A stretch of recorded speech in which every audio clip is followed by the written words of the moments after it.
जीवन में संघर्ष तो सभी मनुष्य के लिए होती ही है। फिर चाहे वो आप कोई विद्यार्थी हो या फिर कोई व्यापारी या कोई नौकरी करने वाले, संघर्ष से जूझ कर ही तो आप सफलता की ऊंचाइयों को छू पाते हैं। इसलिए हमें कभी भी अपने जीवन में आने वाली किसी भी चुनौती के लिए तैयार रहना चाहिए।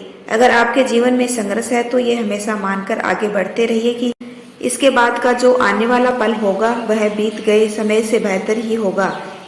एक बार जीवन में असफल हुआ एक व्यापारी जंगल में भगवान को याद कर रो रहा था। वह बार बार भगवान को याद करता और अपनी असफलता का कारण पूछता। जब वह ऐसा कर रहा था तब उस जंगल से एक साधु अपने कुटिया की ओर जा रहे थे।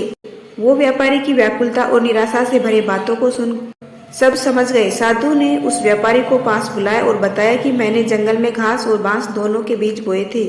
उन दोनों बीज की बहुत मेहनत से देखभाल की। पहले ही साल में घास तो हरी भरी हो गई, लेकिन बांस का बीज जैसे का तैसा ही रहा।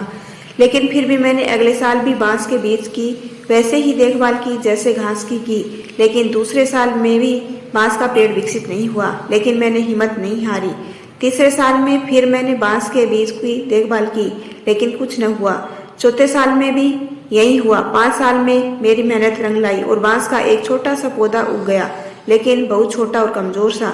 फिर भी मैंने हिम्मत नहीं हारी। 6 महीने में ही वह पौधा 100 फीट लंबा हो गया। मैंने बांस की जड़ को इतना बड़ा करने के लिए 5 साल का समय लगाया। इन 5 सालों में इसकी जड़ इतनी मजबूत हो गई कि 100 फीट से ऊंचे बांस को संभाल सके। संघर्ष तो सभी के जीवन में आते हैं, लेकिन इनसे हार नहीं माननी चाहिए। दरअसल संघर्षों से ही आने वाला कल और बेहतर और बांस की तरह मजबूत बनता है। यदि आपको मेरा छोटा सा प्रयास अच्छा लगा हो तो चैनल को लाइक, शेयर एंड सब्सक्राइब कीजिए।